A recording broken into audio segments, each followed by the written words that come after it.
കാഞ്ഞിരമറ്റം പള്ളിയിലേക്കാണ് കേട്ടോ. അപ്പൊ ഇതേ റസുണ്ട്, താഴൊക്കെ ഡ്രൈവ് ചെയ്യുന്നതാണ്. അപ്പൊ ഞങ്ങളിങ്ങനെ ഓരോ താക്കാനൊന്ന് കാണിച്ചേക്ക് കുറെ ദിവസമായില്ല താക്കാനെ കാണിച്ചിട്ട്. അപ്പൊ ഞങ്ങളിങ്ങനെ പതുക്കെ ഇങ്ങനെ പോയിക്കൊണ്ടിരിക്കണേണ്. കഴിഞ്ഞ ആഴ്ചയിലായിരുന്നു അവിടെ കാഞ്ഞൂർ ടൗലിയുടെ ആണ്ടായിരുന്നു. അപ്പൊ ഈ ആഴ്ച ഒന്ന് ഞങ്ങൾ എങ്ങനെ ഒന്ന് പോവാന്ന് പറഞ്ഞു. ഞങ്ങൾ ഇടക്കിടക്ക് പോകുന്നതാണ് കാഞ്ഞിരമറ്റത്ത്. അപ്പൊ ഇൻഷാ അല്ലാഹ് നമുക്ക് ആ യാത്രയിലൊക്കെ ഇങ്ങനെ പോയിക്കൊണ്ടിരിക്കാം, ആ കാഴ്ചകൾ കാണാം.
പള്ളിയിലെത്തി. അവിടെ പല പല കാഴ്ചകളും സാധനങ്ങളൊക്കെ വിൽക്കാനുള്ളതൊക്കെ ഉണ്ട്. പക്ഷെ ഞങ്ങളതൊന്നും വാങ്ങിയില്ല.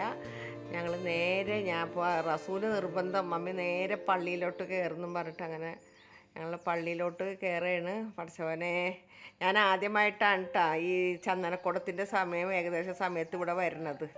അതിന് ഞാൻ മിക്ക സമയത്തും പോവെങ്കിലും ഈ ചന്ദനക്കുടത്തോടനുബന്ധിച്ച് ഞാൻ പോയിട്ടില്ല. എൻ്റെ അടുത്ത് തന്നെ താഴെ നിൽക്കുന്നുണ്ട്. നല്ലൊരു കാഴ്ചകളാണ്. ചക്കരക്കഞ്ഞിയൊക്കെ ഇങ്ങനെ ആളുകൾ ഇങ്ങനെ വിളമ്പുന്നുണ്ട് കേട്ടോ. പക്ഷെ ഞാൻ ആ സൈഡിലോട്ടൊന്നും പോയില്ല. കാരണം എന്ന് വെച്ചിട്ടുണ്ടെങ്കിൽ ഷുഗറിൻ്റെ പ്രോബ്ലം ഉള്ളതുകൊണ്ടിട്ട് ഞാൻ അതൊന്നും കഴിക്കാനായിട്ട് പോയില്ല. ഓരോ പാത്രങ്ങൾ ഞാൻ ഇങ്ങനെ ഓരോന്ന് കാണാൻ നല്ല കാണാൻ ഭംഗി ഉള്ളതുകൊണ്ടിട്ട് കാഴ്ചകളൊക്കെ ഞാൻ കണ്ട്. പിന്നെ അവിടെ തേങ്ങ ഉടക്കുന്ന ഒരു ഇതുണ്ട്, അവിടെ ആളുകൾ തേങ്ങ ഉടക്കുന്നുണ്ട്. അൽഹംദുലില്ലാ ഞങ്ങൾ സിയാറത്തെല്ലാം കഴിഞ്ഞിട്ട് ഞങ്ങൾ ഇറങ്ങിയാണ്. അസുഖം കൂടി അവിടെ നിന്ന് പള്ളിയിൽ നിന്ന് ഇറങ്ങിയാണ്.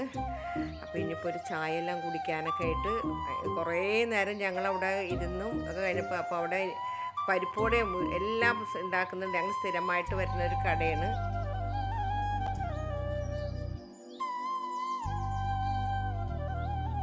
പള്ളിയിലെ പരിപാടിയെല്ലാം കഴിഞ്ഞിട്ട് ഞങ്ങളപ്പോൾ സ്ഥിരം വരുന്നൊരു കടയാണ്. പള്ളിയിൽ നിന്ന് വന്നാൽ പള്ളിയിൽ വന്ന് സ്ഥിരമായിട്ട് കഴിക്കുന്ന ചായയും കടിയും കഴിക്കാൻ വേണ്ടിയിട്ടാണ്.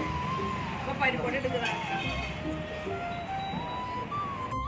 അവിടെ നിന്ന് വെച്ചിട്ട് കാല് കഴിച്ചു.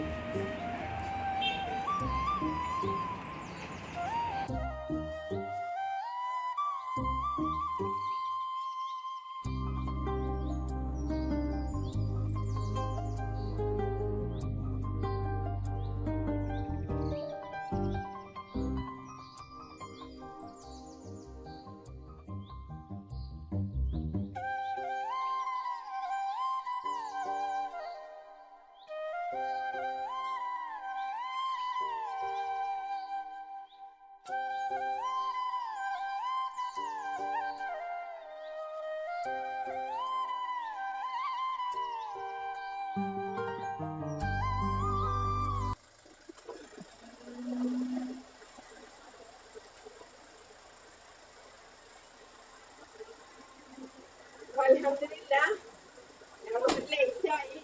യാത്രയൊക്കെ കഴിഞ്ഞ് ബസ് വീട് തുറന്ന് ബസ്സിന് കൂടെ കാണിച്ചിട്ടില്ല കേട്ടോ. അപ്പൊ എന്താണിത് വീട്ടിലോട്ട് കയറട്ടെ. അപ്പൊ ഇനി ഞാന് നല്ലൊരു വീഡിയോ ആയിട്ട് ഞാൻ നിങ്ങൾക്ക് വീട്ടിൽ വരുന്ന ബസ്സില് നമ്മുടെ സുന്ദരി പുറത്താണ്. എന്നെ കണ്ടോളൂ സുന്ദരി സുന്ദരി അവളാകെ ഇനി കുറെ നേരത്തേക്ക് ഭയങ്കര കേട്ടായിരിക്കും.